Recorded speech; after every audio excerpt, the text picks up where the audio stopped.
Okay.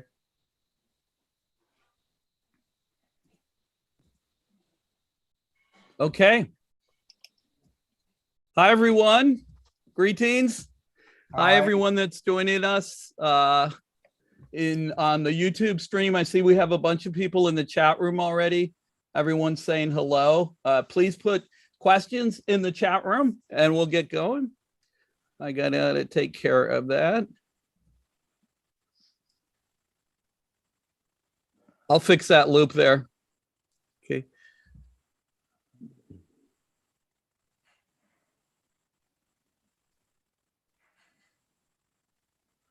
Okay. Okay. I'd like to welcome Tim Story. Tim, welcome to you. Thank you, Russ. Fantastic project you have. I can't wait to talk to you about that. Joachim Roedelius is here. Welcome, Joachim, in Austria. Good to see you. And we have, oh, that's still. Can you hear me okay still? Yes. Yeah. Okay. I'm having a problem here. Oh, I see what my problem is. Okay, now I have it fixed. Sorry, I apologize for that. And we have Yuri Suzuki in London. So hello, Yuri, our newer friend, who also participated in the strips. Thanks for joining us. He has a little bit of time to spend with us today. So we're going to start right off the bat by playing a track from Moebius Strips. This is Elbow 9. Heilsames Brunnenwasser. Ich habe so viel gepinkelt. Na, heilsames Brunnenwasser. Are we going to hear this music as well? Yes, here it comes.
So Tim's Story, what did we just hear? That was, at least 10 or 12 layers of Moebi's sounds from about the last 15 years of his life and work, and reimagined by me. I grabbed his original loops and sounds. That squeaky door sound is actually a squeaky door that Moebi recorded on our squeaky bathroom door when he was here with Joachim for the Qua sessions. And yeah, I tried to put these together as Moebi would, which is just listening and trying things and seeing what kind of musical associations you can make from basically unconnected events, and making something fun and funny and interesting and hopefully deep all at the same time. In a nutshell. That's one of my favorite albums. So tell us a little bit about the Moebius Strip project, the conception of it, what it is, the different aspects of it. It's music, but it's also a museum exhibit and installation as well. Yeah, absolutely. As I said before, Moebi passed away about, what is it, 6 years now? 6 years ago. He was a good friend of mine. He was a very good friend of Joachim's. And he left behind a great legacy of music, and he was a very modest guy. He really wouldn't self-promote very much, was not incredibly prolific through certain periods of his life. And I always thought that he was a little underappreciated because of that. So it was a way. I had worked with him on 3 projects in the last decade of his life. And he and his wife and my wife Maggie and I were friends. So the idea was to bring his music to life again. And to do that, I grabbed like as many sounds, hundreds of sounds and loops of his, recombined them, recomposed them. So these are not remixes of Moebi's music as much as they are reinventions. They take his sounds and his loops and his field recordings, and they weave them into completely new interactions with each other. And then we got a great cast of collaborators. Yuri Suzuki, who's with us, and Joachim Roedelius are 2 of them. Brilliant contributions to the project. I built about 30 basic sort of composition strips. We allowed our contributors to pick 1 or more of those to work with. And they composed and created music around this. So it's really a collaboration between Moebius's sounds, my compositions, and then the compositions and music and playing, performing, whatever that meant to each of our contributors. And then each one of these layers then will be preserved individually in a circular array. It's a stereo recording, but it's also, more importantly, I think, an installation that allows each of these individual layers to be heard separately. It's just a circular array of speakers. Each speaker will play a specific layer. So it really frees participants to become really participants, not just listeners, but they're able to hear Moebi's raw material, his individual sounds, the individual sounds and additions of our collaborators, and then create their own composition in a sense by the way that they wander through this space. No 2 people will ever hear these pieces the same way unless you stood exactly in one axis the entire time. It's literally impossible. So you're always able to hear new combinations, new connections, in a way that I think keeps this music, very vital, very alive. Moebi's music was ahead of its time in a way, so it doesn't feel dated. I mean, he was so important in so many different genres, in electronic music, his music concrete, his work with field recordings, his work with rhythms, combining conventional instruments with just sounds that he would collect as kind of a curator of sound. So so that's basically what the idea of both the recordings and the exhibition are. Yeah, I can't help think, but this would have the Moebius stamp of approval, because it's not a compilation. It's not people covering his previously existing work. You and the contributors have actually created something new in collaboration with Moebi in a way. Yeah, I think I hope that that's true. That was the whole idea of creating something fresh. And I mean, Joachim, many more records than I worked with Moebi, but with just these 3 projects, you really get a feel for how he works. And that work is very free form. He does not sit down and say, okay, I'm going to create a rhythm, and then I'm going to create a bass line, and then I'm going to create chords. It was all a free flow of mostly listening.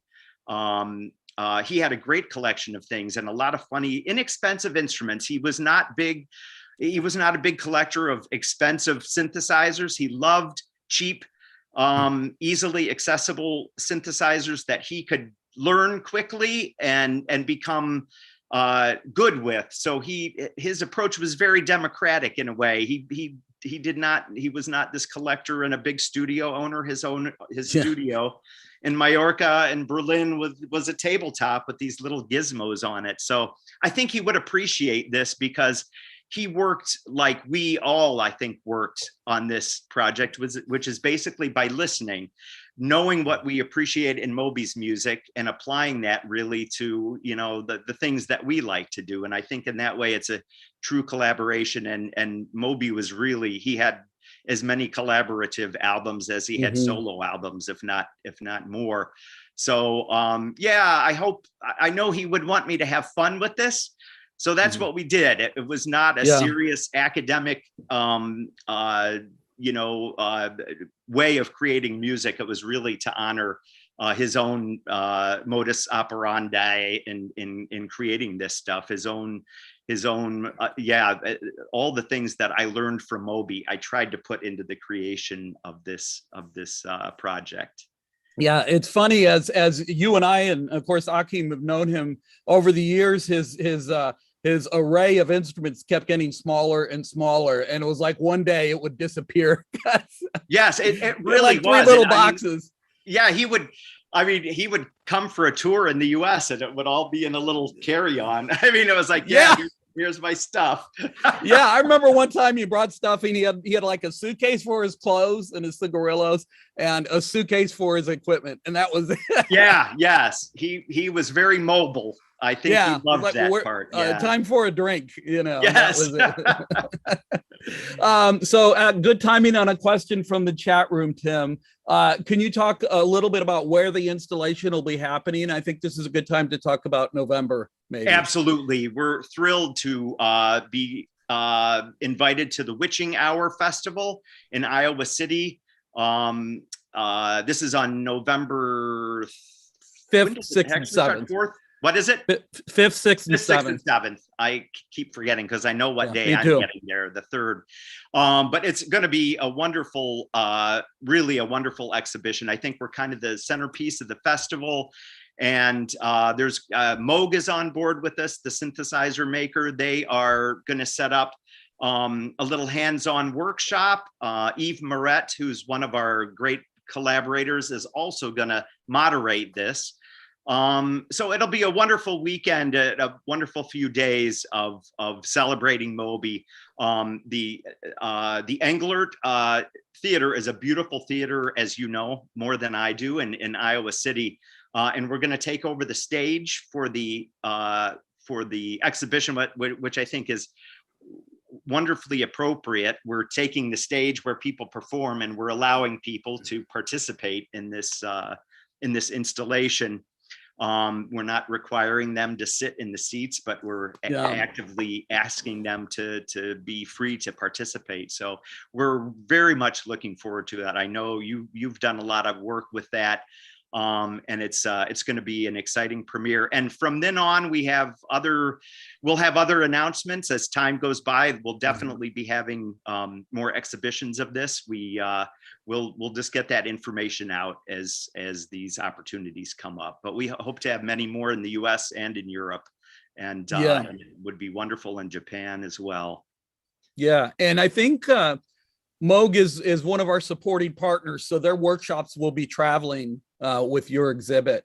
And can you talk for just a moment about the Moebi centric aspect of those Moog workshops? Because I think that's particularly cool. This was a fun idea that just really evolved in the last week, but it's also totally Moebi-esque, I think.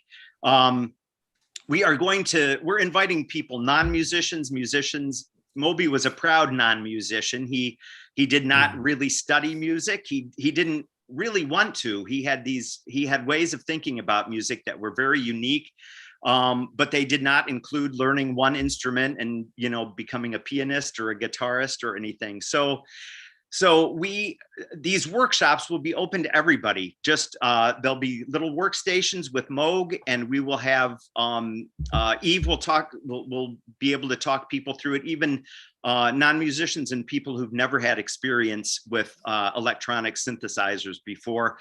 But we are going to encourage them to interact with some brand new Moebius material that, I mean, brand new being that they're not in the strips already. We're going to allow them to interact with that as they work through their explorations on these synthesizers. We're going to record those, and it will become another segment of the Moebius Strips exhibition going forward. So it's a great Moebius loop, a great Moebius strip, yeah, to have this a workshop spin off a workshop that's based on this exhibition, which will generate new sound, which will be in the exhibition itself in the future. So it's a nice little twist, I think, to the idea that Moebius's music is still alive. People are still, enjoying it, and it will still continue to evolve with this project too. Yeah, it's a very exciting element that just sort of popped up in a way. Like a lot of Moebi's work, actually, it just sort of happened. Yes, exactly. So I know with you and Achim, I have two people that knew Moebi very, very well. Can you tell us a little bit what he was like as a person? He was a lot of fun to be around. Can you talk about him as a person a little bit? Me? Yep. Oh yeah, I can certainly talk more about this too. But he was wonderful. He had a really sharp sense of humor, but very generous. Loved to cook grilled chicken on the fire, and loved to just sit back and have a few beers and wine. He really loved life. I mean, I think his approach to music was really very much like his approach to life. He didn't really sit down and work hard. He was inspired. When he was inspired to work, he would work for hours at a time. And then if he lost a little of that edge, it would be like, okay, let's do something else fun. Let's, go outside and start a fire. Or, I think that he really, more than a lot of people I know, really connected music with his life. And a wonderful guy. Yeah, very generous, very, very, very funny, very sharp sense of humor, and really enjoyable to be around. He was very modest, very humble. When I was with him, nobody would have known that this guy was really he's a lot like Achim in that way. If you don't know that these guys are famous, legendary musicians, you would never know from their behavior that they are. They're just both very warm, wonderful human beings. Yeah, and I think it's true with Moebi. He was an easy person to dissuade from working. So if he wanted to go play pool or have a grill out, he was always up for that rather than. Yes, absolutely. When we worked in Montana at this wonderful studio on what became this album, Snow Ghost Pieces. Yeah, he would always be the first one to all right, let's get out of here. Like about 3 o'clock, 3 or 4 o'clock. Yeah, it was like, all right, let's go. And we literally we'd get, we'd go grab some food, and we stayed at a renovated motor lodge that had a big common area, and was in September, almost exactly this time of year. But he was always the first to pull the plug when he would be all in, and then it was like, all right, let's get out of here. So, yeah, absolutely. You and I will talk a little bit more later. I want to spend a few minutes with Yuri, who has one of the more fascinating contributions to this project, which is just absolutely wonderful. So welcome, Yuri. Thanks for joining us today. Thank you for invitation. I think I feel quite new in here, but of course I have been following everyone's work really. I got to know his work from zero set. I heard from my friend's house. That's the really beginning, and of course Harmonia as well. I came it has been really a great influence for me, and really truly pleasure to participate in this project. Yeah. So can you talk a little bit about the Zero Set project that you worked on? When we approached you, I wasn't aware that you already had that connection. It was sort of unusual, but what did you do? Well, like in the beginning, I have to record with me at the moment, but this is sort of like really like a shock when I was a teenager, like listening to this music, just really absolutely kick us in the way, like first song, and then I think I think there's a couple of selection to this project to be happen, and that's something most memorizable because there's a lot of like music from him influenced me a lot. But it's kind of first meeting when I was a teenager, when really into techno music and the German new wave and everything. That was really like this album came from. So that's why like I thought like this could be a really great opportunity. And in terms of the project that I've done for this project is like nothing about recompose or anything. It's really about because if I can see like his discography is really collaborative in a way, like almost like a 95% collaboration he always does. So like to think about like because I have a kind of stock of like my own like experiment since I was a teenager and the stuff like has got a lot of recording. And this time, like we kind of patched into the, merging into like, and that's like strip of sound and making like, sort of a kind of composition. That was, like what if I collaborate with him, that kind of thinking behind for this project. But yeah, I think had, first of all, like really absolutely like honor to involve this project because this is definitely like one of like my influence as well. So yeah, it was really pleasure to work with it. Yeah, the same thing happened to me when I was a teenager. It was a shock to my system. Zero Set, of course, but I remember Zovizoso in particular too. For me was quite shocking actually.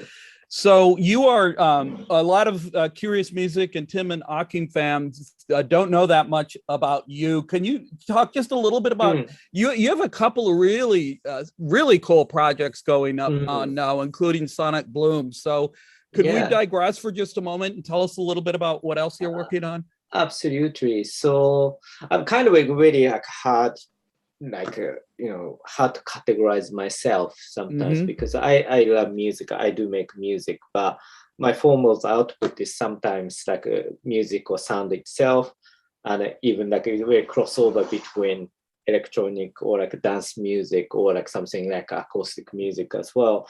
And the output can be like web experience, and also output can be kind of physical installation. So recently I've done a project called Sonic Bloom. So basically I have been working for quite a lot of public like sonic art installation like past 5-6 years. And this time I'm installed in London. So that's also like one of my part of the project I'm doing. And also another part is I design products as well. So really like based on the sound, but outcome is really different what I'm working.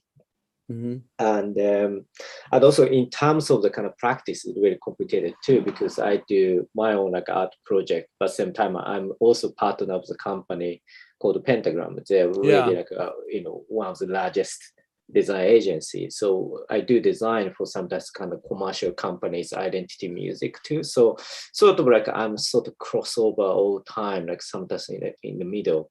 So yeah, it's really hard to describe myself to everyone, which is good. Yeah, hopefully it's gonna be good things. But like, mainly like I'm working is really more about the experience in the way. So that's why like outcome became installation is very curious because instead of like just listening record, like just go there and just listening installation, and that is really like not only hearing like visually or experience you can get. So that which is really curious. Yeah, I'd like to just say that it's such a pleasure, Yuri, to have you on board because most of our other collaborators come from music, really, and of course you do too.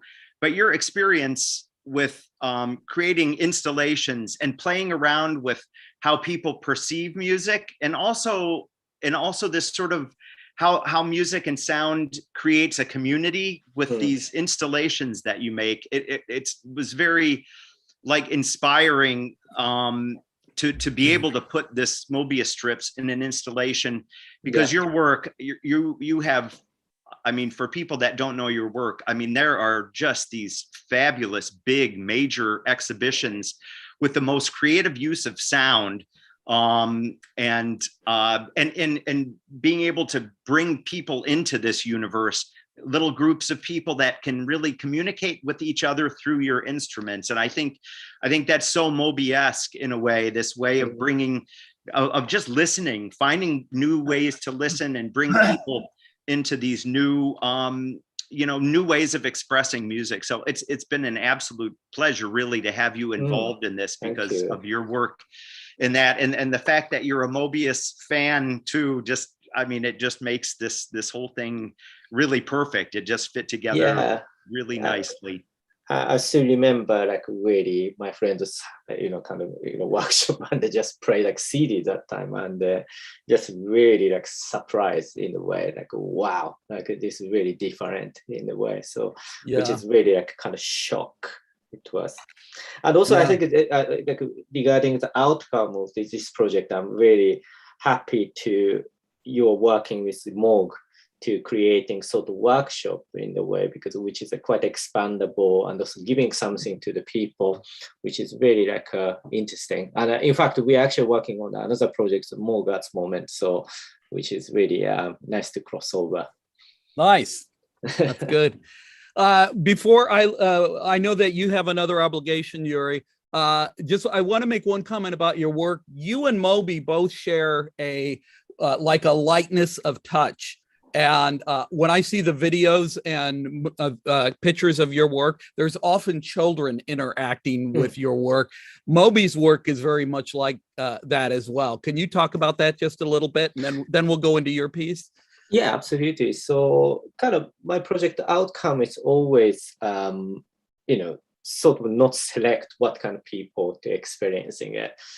Because the reason why it's my background is dyslexic. So like I'm a big art fan if I go to museum, but some conceptual art is very difficult to understand without reading text or caption in the museum. But for me, it's kind of in the nature, like I have a difficulty for reading and everything. So therefore, I was thinking to starting creating experience, which is actually without any text, like just through the experience you can actually got and some concept. So therefore, I've tried to be not selective in the way, like it could be like an adult, could be kids, or could be like old people. Or like any racial backgrounds doesn't really matter, and also sort of a gender as well, which is kind of like a neutral project I've tried to design. But that actually automatically quite popular to the children, so that's why like it's inviting quite a lot of children, I think. But I think fundamentally I just like want to do something. It's like not selective in the way or targeting anything. Yeah. Well, thanks so much for joining us. I know that you have to leave soon. And anything else you would like to say about your track? We're going to play that right now. Yeah, as I say, it's really about kind of confronting to like my kind of like history of the kind of over like 20 years, like creating a lot of different bits of like kind of sound. Which is never used anywhere, and which is really great to like pick up, and also really confronting to his like creation. And so therefore, like I think sometimes it's not nothing about kind of complete song or anything, but it was really nice to feeling like virtually collaborating with him. Sort of like a kind of speculative way to working kind of collaboration with him. So I hope like people enjoying it too. But thank you so much for invitation. And yes, thank you for your contribution, and thank you for joining us today. And we're gonna play your track right now. Thank you. Thank you.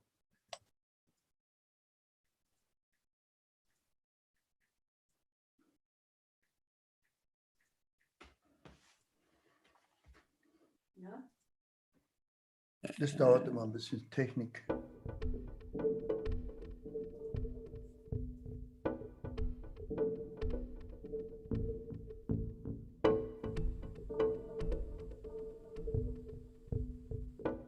Jetzt kommt Kara auch ins Bild.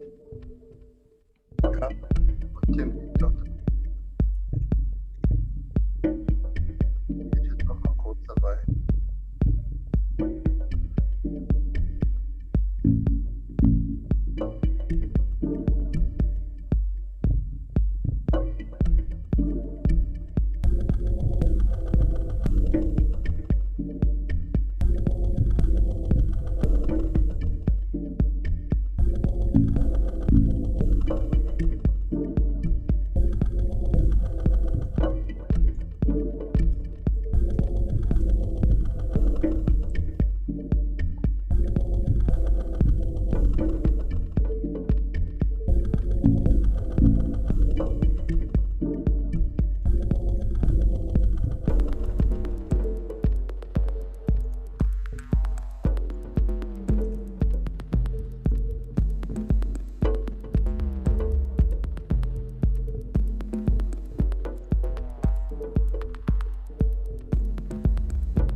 I love that track. Thank you. I just love it so much. It sounds unlike any other track on the project for sure. Tim, I'm going to ask you to talk about that track for just a moment. Yeah, that's a great track. It's what I like about it is it's so perfectly integrates Moebi's sounds and riffs with Yuri's. It's you can tell that Yuri was influenced by Zero Set, especially. It has a real techno kind of sound to it, but Yuri does such a great job of taking these interesting elements of Moebi's, and they're very rhythmic, but they're not cut up and matched perfectly. They have this looser groove, even though it's a very it's a very beat heavy piece. Yuri leaves it free to have these little things kind of grow up around the beat, so that there's this really beautiful Moebi sense of sort of disrupted time. So yeah, to me, it's a great piece because it really perfectly puts together Yuri and Moebi, really, for me. Thank you. It's actually quite interesting to listen because some of the sound I created when I was a teenager, and so just like really brought in from really old sound files and stuff. So it's really interesting to hear like even bass sound and so on, like kind of my old drum machine sound I can hear as well. So it's it's very interesting. That's great, Yuri. I didn't know that before, and I think it is. Yeah. It's all about kind of like my kind of really collection of the old like loop sound, like since I was developed teenager until now. So just like mixture. I'm so glad you did that, because really it connects. You were saying that you were so affected by Moebi's music when you were a teenager. So it actually brings sounds back from that period of your life and works it. I love I love that. That's really wonderful that it's a mix of these sounds from the time that you first discovered Moebi in a way. So yeah, I love it. That's great. Thank you. Yeah. Well, thanks again, Yuri. I know you have another obligation, but you're welcome to stay as long as you're able. And I'd like to welcome Joachim Roedelius. Hello, Joachim. Hi. Who? How are you? Thanks to you for joining us. Tim, it's very nice that you then you bring Moebi back to the ears of the audiences all over the globe. I appreciate that, Joachim. It's really my pleasure, and we're so glad to have you along for the ride, of course. Okay. I love your T-shirt, by the way. Oh, well, yeah, I know this. It's Moebi's autograph. Yes. Everybody knows nice. it. Yeah. Yeah. Most of that also was designed by Tim as well. Yeah, we found he had such a great signature, but a lot of times it was leaning over a lot. Yeah. So I found one that was very vertical that looks like sound waves, and it's such a great thing because it's so Moebi, but it's his signature and sound waves at the same time. Yeah, it was it embodies his personality too, because he looks like he signed it because he wanted to get somewhere else. It's very Moebi. A squiggle. Yeah, woo, bye. So for sure. So Joachim, I mean, obviously you knew Moebi as well as probably anyone else. We could talk to you for 2 or 3 hours about him, but I want to, before we play your track, can you tell us a little bit about Moebi and how you met and how your partnership started? Before I met Martha, my wife, I was married to Moebi for yes. for 2 years. We really lived together. We lived for many thousands of miles in a car together, touring Europe. I think we toured also America once with Tim as a driver and help with us. So we made a lot. We were very close together in the beginning. We met first in Berlin.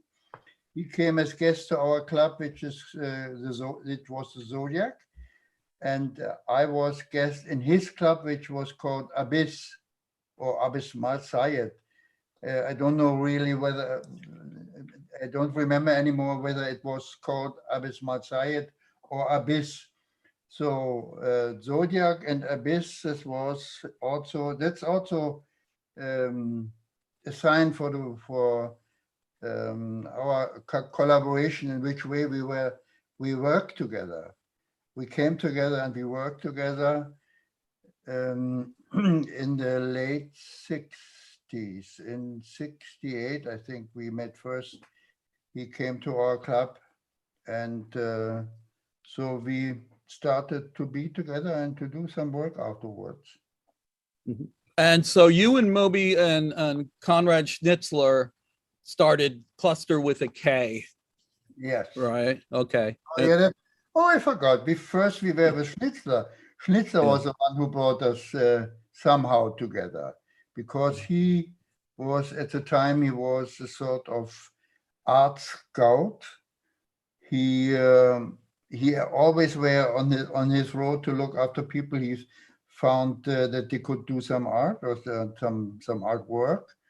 So he found Moebi in a kitchen as a cook, and he told him, "You are not a cook. You have to come. You have to be a musician. I give you everything. I give you a whole drum set with everything you need. You come and you play from the beginning. You will see that's your new profession." And maybe first was a little bit, he didn't know really whether it would work. But then he came, and the first concert he gave in the University of Arts in Berlin was just as whether he would have been always a musician. Ah, so Schnitzler was a pretty good art scout then, huh? He was a pretty good art scout. Yeah. And so you worked with Schnitzler for like another year or so, and then it was you and Moebi with Conny Plank in a way after. First, yeah, Schnitzler was always he liked to change a lot. So he liked to be with Cluster. We had some concerts together, and at the end of one concert in Göttingen, 1970, he said, "Sudden, I don't want to be Cluster anymore. Bye bye. I go my own." Off he went. So it had to be a duet, and we changed just the name because the concept after we worked with was the same. Out of the moment, with sound creation out of the moment with whichever equipment we had was available. Yeah, so it was always, when you played live, it's always been improvising whatever isn't what comes to you at the moment. It's always been that way. Is that right? Yeah, that was the principle, and we followed it until the end, until 2010. And so early on, Conny Plank came into the picture, and he was like an invisible partner for you and Moebi for all of these things. Yes, he came late. I don't know exactly which year, which date, but because we worked with him on 2 albums, Klopfzeichen and Cluster 2 Easter Egg. So we got to know him. We liked the way he worked with us, and we liked his input as sounding already. And then after Schnitzler left, of course, we were very happy that Conrad Plank was there to offer his abilities to create a nice music as well, because really from the beginning he was this invisible member of Cluster. Yeah. I mention it often in all my blogs, and so that Plank was then afterwards a very important person, also as a friend, also because we could live in his house. When we were in Hamburg, we didn't know where to live. He gave us space in his house, and and did a lot of albums with him. Yeah. Tim and I know Moebi as a very relaxed person who enjoyed life and didn't always want to go in the studio. Was he always like that, even way back when you met him? Oh yes, of course he was. Yeah. Stupid It was, question. it was the reason I liked him so much, because he was so different. Yeah, one of the reasons we liked him so much as well, of course. So, so I don't want to go through your entire history, but there's a couple periods I want to ask you about. Zuckerzeit in particular was an album where you played your tracks and Moebi played his tracks. Yeah. And it sounded like pop music. So it's very different, even in your body of work. Can you talk about that album for a moment? We just wanted to try what each of us could do by himself. It was the first experiment to become aware of the way we are working as personally. Mm-hmm. So each of us did one track. We did 6 tracks were mine and 6 tracks were his, mm-hmm. And it came out as a sort of pop music, which nobody expected. It just happened. Just happened. Yeah, it's very poppy for sure. Before we play your track, and I want Tim to talk about that track too, I want to talk about 2 albums that everybody always talks to you about, Brian Eno and things like that. But I want to ask you about Curiosum. Nobody asks or talks about that album, but it's one of my favorite cluster albums. Can you talk about recording that album in that period? Because it was right when you broke and you were doing other projects as well.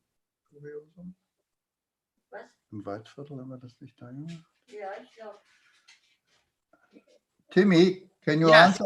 I know about Curiosum. We did it in a little shed in the north of Austria. In Lower Austria, we were just happy to do what on a 4-track machine. Mm-hmm. I think on a 4-track machine, yes. And just out of the moment.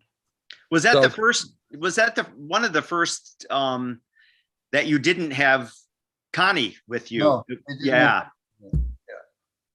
Did you miss having someone sort of just take care of all the recording and everything, or did you like sort of just being in your own space, just the 2 of you? It was fun. It was just fun. We were alone. We had some sort of holiday. We didn't care about getting money or not. We just were happy. Had a great living in a way.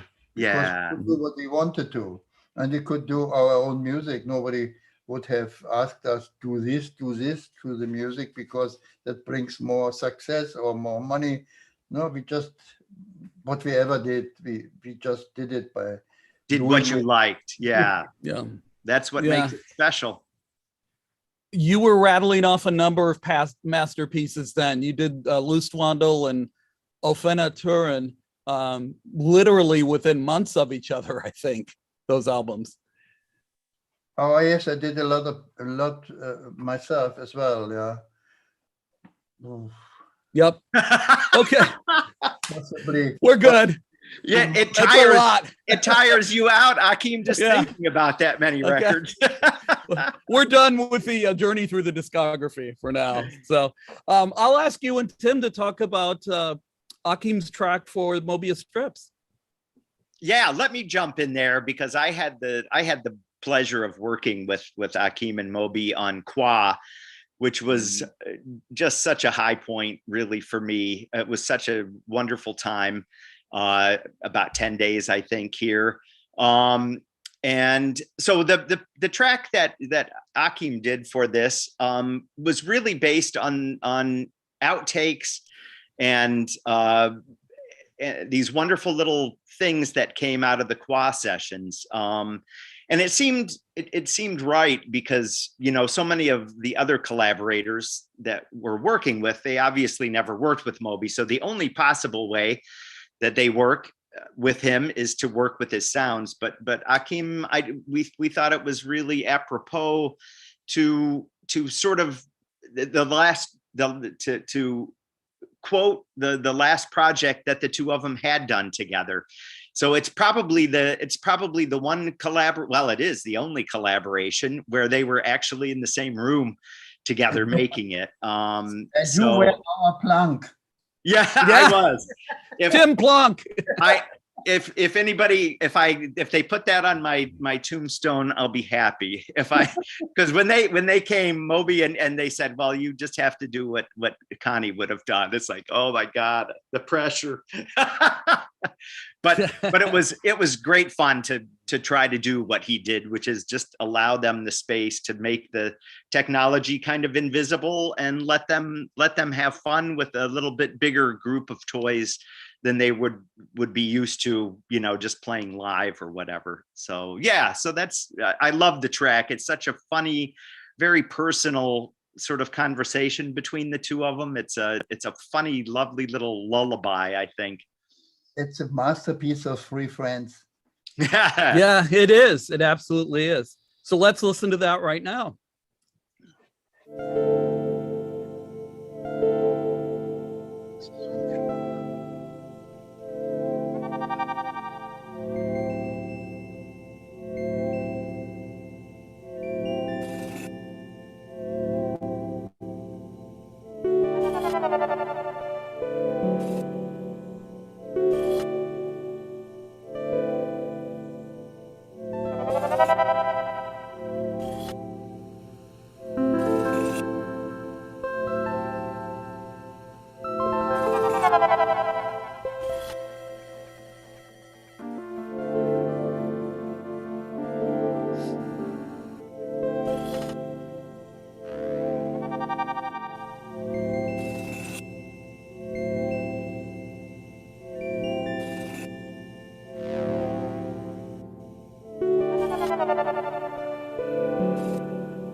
Oh, I just love that one.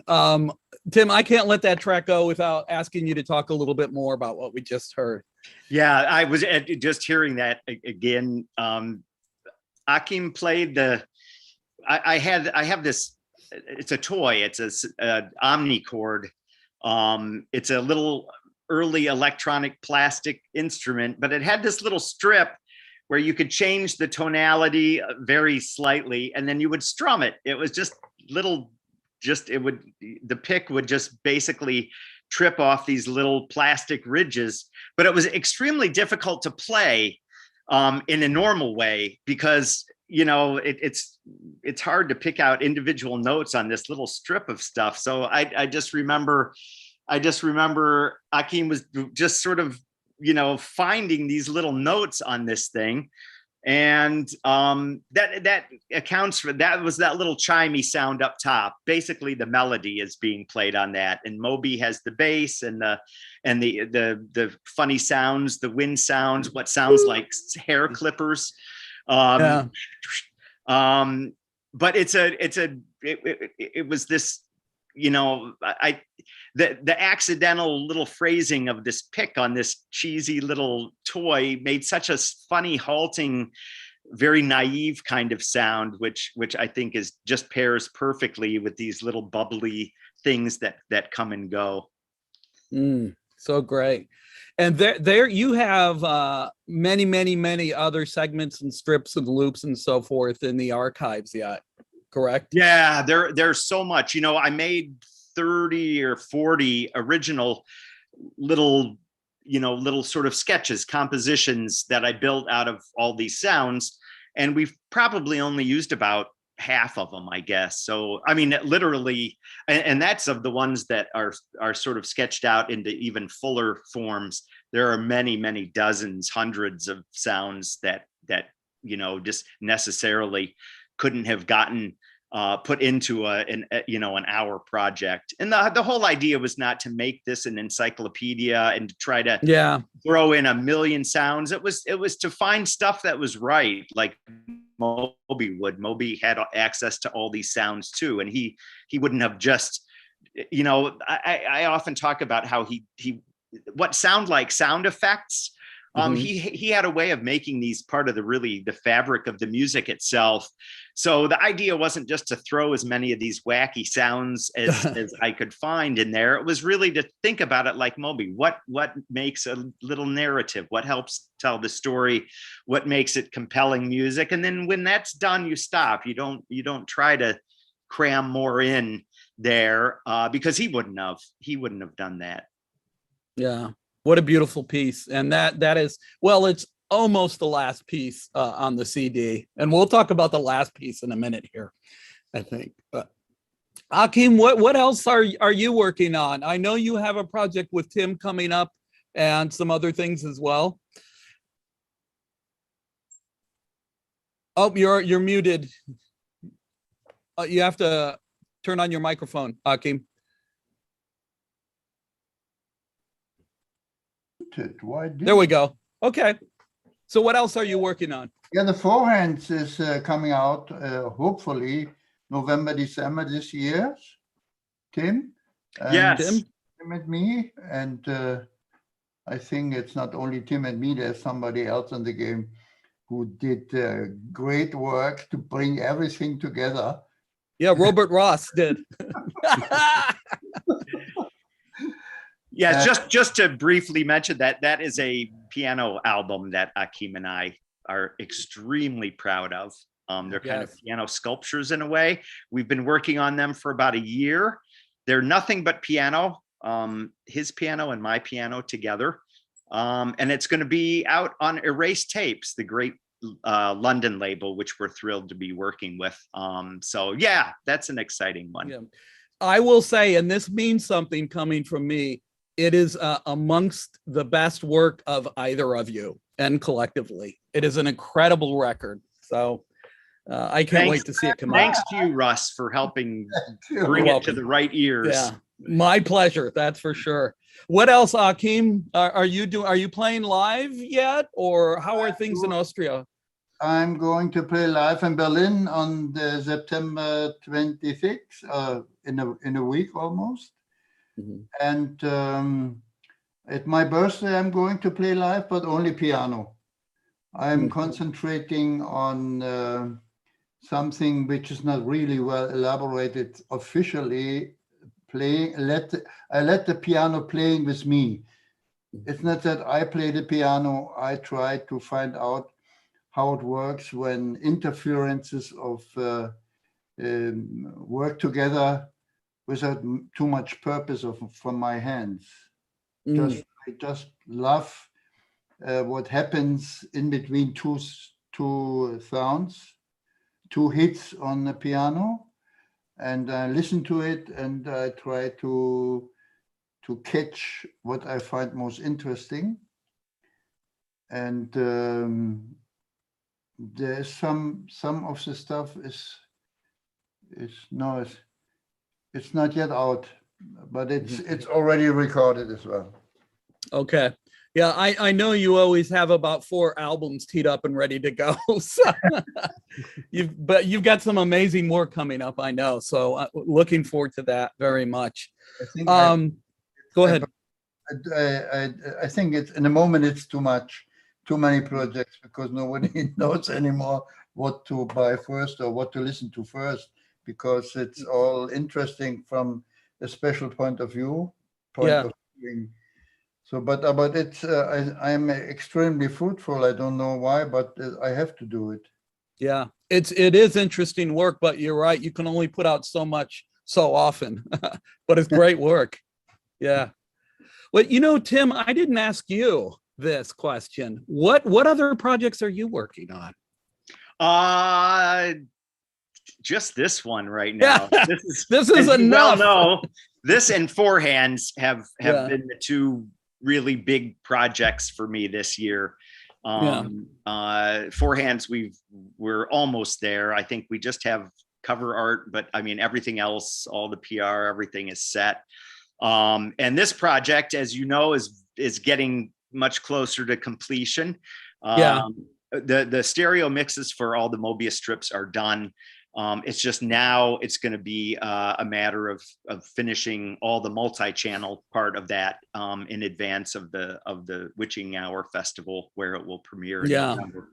But after that, I think it's time for me to make a solo record. So yeah, I've heard that so many times. I know you have, but this is really the perfect time for that. You know, heading into the fall for me, and I feel like these two projects have, you know, they've been a lot of work, and I love them both. But it's sort of like it'll be all this work, and then it'll be release actually about the same time, all in about the same month. I won't be working on these two projects anymore.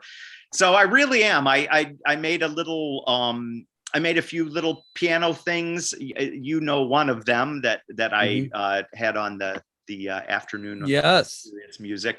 So I'm going to experiment a little bit with that and see where it goes.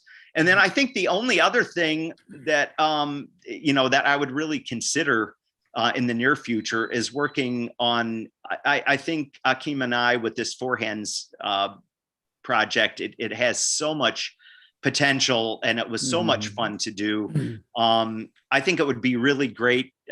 We've talked a little bit about it, holding up somewhere in Europe or over here for a couple weeks with a studio, getting some kind of residency or something where we could have access to a room, a good room with a good piano in it for a couple weeks, and really see where this whole idea of Four Hands music takes us. So I would say those two things, I would be happy if I did nothing else besides those two things in the next year. Yeah, I predict further multidisciplinary projects in your future as well. Yeah. This has been so much fun to think about music. You know, you've been a big part of a lot of things, the smudges, really working with music in a different way, as opposed to like a guy writes it and records it and then he puts it out on a stereo record and somebody consumes it.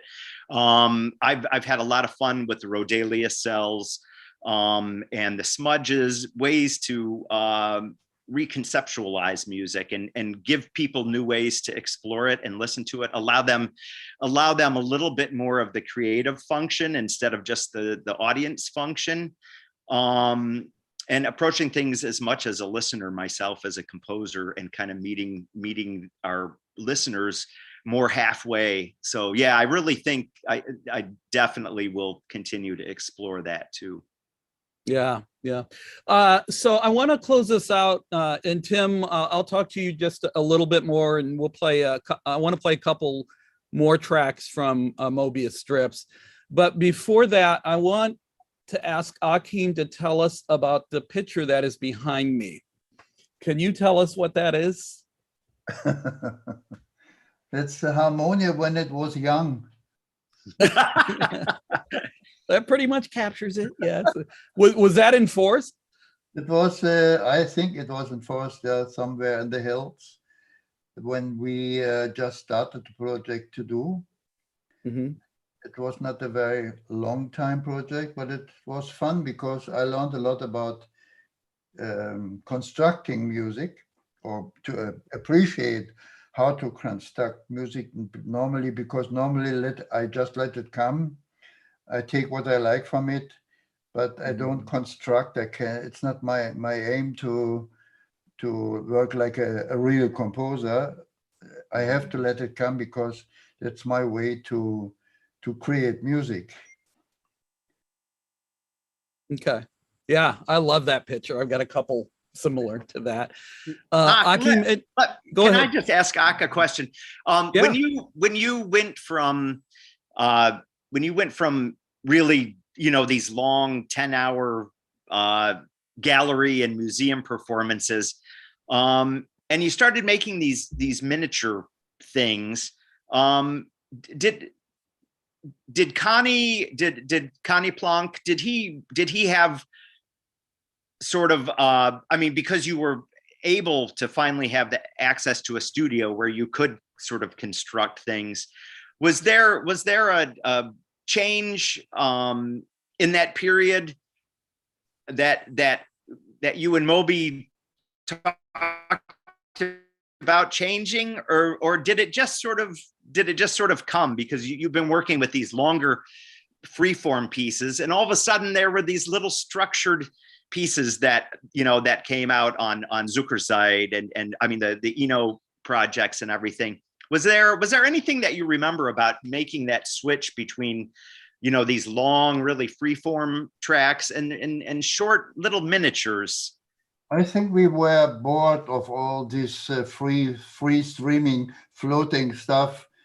We had to do something else. It was not possible to continue this way. We had to find out some way to create. That's what we did. It was the end of the free floating improvised music from the cluster with key time. Yeah, you'd been doing that for years. So I mean, yeah. I think that's one of the things that defines you and Moebi and Cluster and Harmonia more maybe than anything else is that restlessness. A lot of people, a lot of artists from that time, they might have gotten really popular, or they thought that they had found this way of moving forward, and they never changed. I mean, you can listen to them now and they have modern instruments, but their way of working with music has been frozen in time in a way, and yours never did. Even when people probably wanted you to freeze for at least a year or two because they loved a certain period, but you never did that. And I know, I mean, bringing this all back to Moebi, I think you and Moebi, I think it was that restlessness and being bored by all the stuff that you did before that made for a lifetime of art that is great because it's always changing. I mean, it's not like, oh yeah, we remade the same album over and over for the last 30 years. Like, I mean, I have to say many of your contemporaries did that. Yeah. It's very special. No, yeah, I think it's a gift to work like this. And I think I'm very grateful that it happens this way, because I can't nail the same nail in the same hole. It's impossible for me. It's impossible. Yeah. Now I'm on my way. I'm still changing. I mean, but not because it's the last period of my life. It's the last quarter of my life, perhaps. That well, maybe the last half. It's last. So I have to come down because I did so much. There's so much work. There's so much. The body of work is gigantic. I can't. If I look after it, I don't know where it came from. Just all the moment between door and angle. All the time, not really purpose. I know I had the great pleasure of archiving some of your work, and I remember sometimes playing some back for you, and you'd say, I have no idea what that is or who that is. But I guess it's me. Yeah.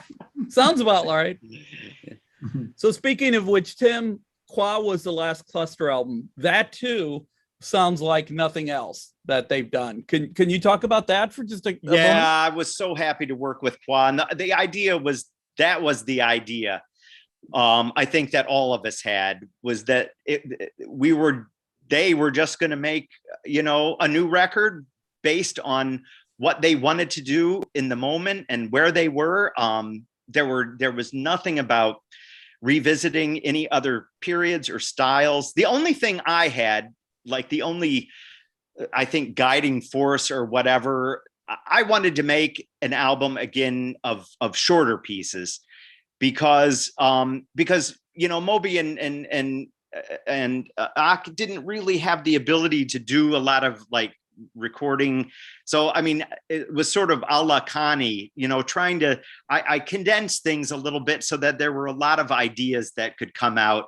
And it was the one thing, having an engineer that and a producer that freed up that aspect of it, that would just take care of the recording. I thought it would be really great to, you know, they didn't have to do these long pieces like they would do live. They'd been working a lot with live projects and would have these half-hour long pieces. So it was just such an honor and a pleasure to work with them. And it was so much fun. I mean, both of them so involved, just like kids. I mean, all the three of us, it was like mad professors and, oh, let's do this. I mean, I remember so many times just playing with the strangest instruments and feeding stuff through the oddest collection of things, and then figuring out ways that these sounds were interesting. So I think it's a completely unique album, not just bluster, but I think it's a really unique album.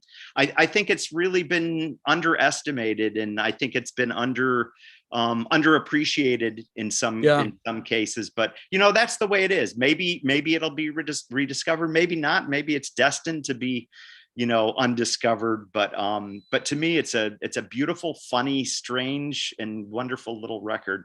It is. It's a very weird album, and I love it. Absolutely. So let's we're getting towards the end here. Tim, I'm going to let you pick a track from Moebius Strips for us to play, because there's still, it's not out till October 5th. There's still a lot that folks haven't heard. What would you like to hear? Oh my gosh, that's a good one. Play the last one. Okay, I was going to close with that, but yeah, let's play that. We'll play it and then you can tell us about it.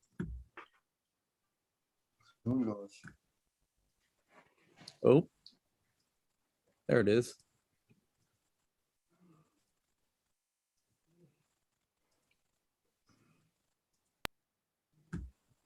Oh, warum geht es nicht?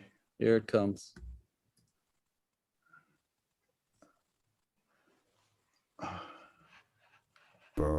Operator, wenn fällt, dann schreit fällt in den Graben, fressen in die Raben, fällt in den Sumpf, macht der Reiter plumps.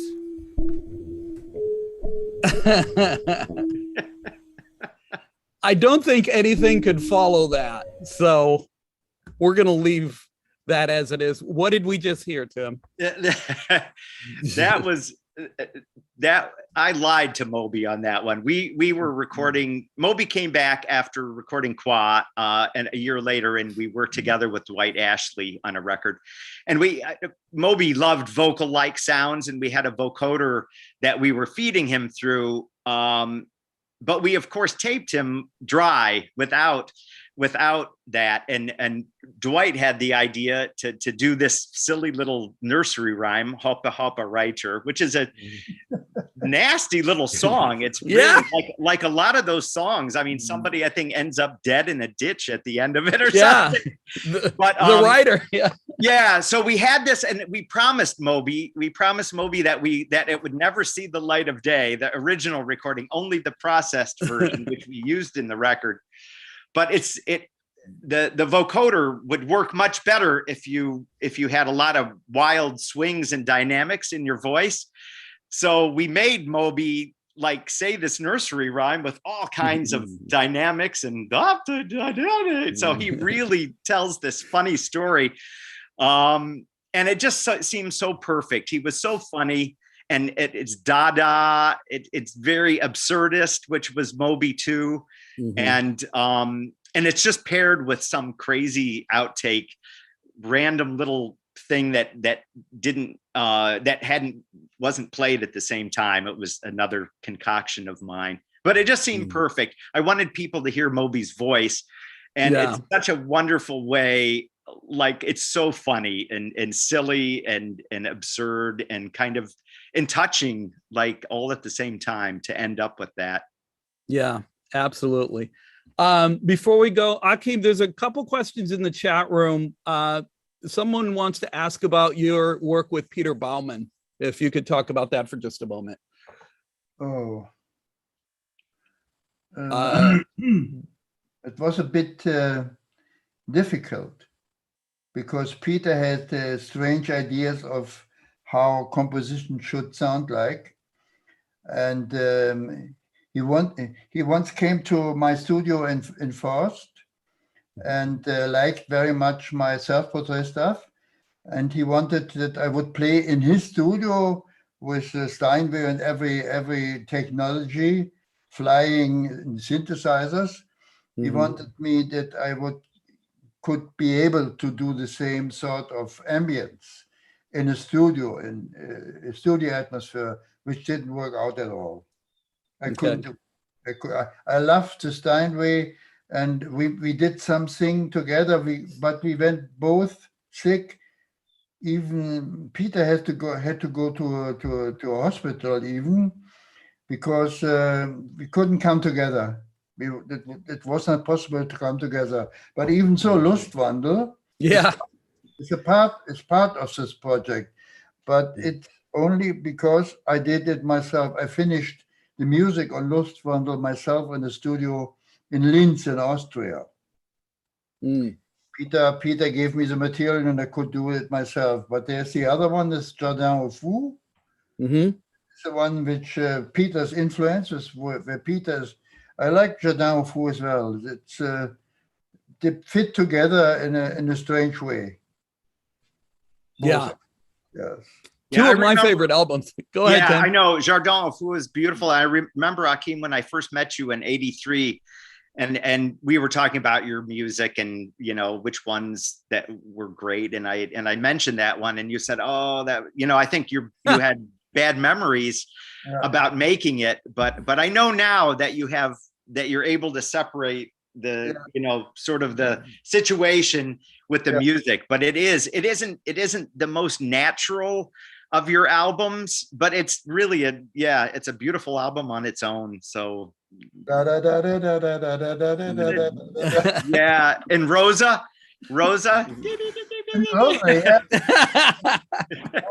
in the wind. Yeah. It's a very beautiful record. Yeah. Well, it's time for us to go. Thank you. Thanks to the three of you. Achim, it's always an honor to speak to you, and Yuri. It's been a pleasure to meet you and an honor to have you contribute to our project. So thank you so much as well. And Tim, as always, as well. I will leave the last thought to you, Tim, about this project or about Moebi. What would you like us to you'd like us to go out with? I would just like to thank Achim and Yuri and our other collaborators that made this so much fun, because my work in music is like there's a pandemic going on all the time. I kind of holed up in my room making music without a lot of collaboration, without people. It's the way I work best and most, but this project was so great because it really got me away from that. Being able to work with people like Achim and Yuri and Michael Rother and Yves Maret and so many people that are both heroes of mine, but also that brought something really personal to this project. So I would just like to thank them. I think so much of the success of this project is because of the love and the care that other people put into Moebi's music, whether it was like Achim for decades, or with Yuri with his own decades of work, but with his relative newness, I think, to Moebi. So all I'd say is, thanks to our contributors and to you for making this such a fun project. Oh yeah, it is. Yes, I have to thank you, Tim and Russ, and I have to thank Moebi. And he is we have to rebirth. It's a sort of rebirth of Moebius. Thanks, Tim, for doing it. Yes, it's our pleasure. Yeah, absolutely. Well, let's leave with that. The CD and download are out on October 1st, and Tim is signing some copies of that so that you can order those through Curious Music. And traveling is not easy right now, but if anyone can get to Iowa City, November 5th, 6th, and 7th, it's going to be a fantastic weekend. And Tim and his wife Maggie and Eve and numerous others will be there as well. 1 or 2 surprises, we hope. So we hope to see you all. And everybody enjoy the rest of your Sunday afternoon. Thanks. We'll talk to you all soon. Thanks, Akeem and Marta. Bye. Bye.